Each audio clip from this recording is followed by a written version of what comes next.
म आज तपाईहरूलाई washing machine कसरी चलाउने भन्ने कुरा सानो टिप्स दिँदैछु।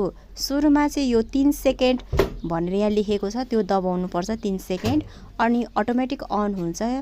अनि त्यसपछि तपाईँले यो चिसो कपडा सर्फ बिना धुने हो भने चाहिँ यो रिन्स प्लस स्पिन भनेर यहाँनिर सेटिङ छ, यो त्यसमा हामीले राख्नुपर्छ ठ्याक्कै सेटिङ मिलाएर। त्यसपछि हाम्रो यो यतापट्टि कतिको सुकाउने भनेर लेखेको छ, त्यसमा चाहिँ मैले सेटिङ मिलाएर 1000 बनाएको छु, धेरै नसुकाउने भनेर। अनि यो 20 मिनेटमा चाहिँ यो कपडा धोएर रेडी हुन्छ।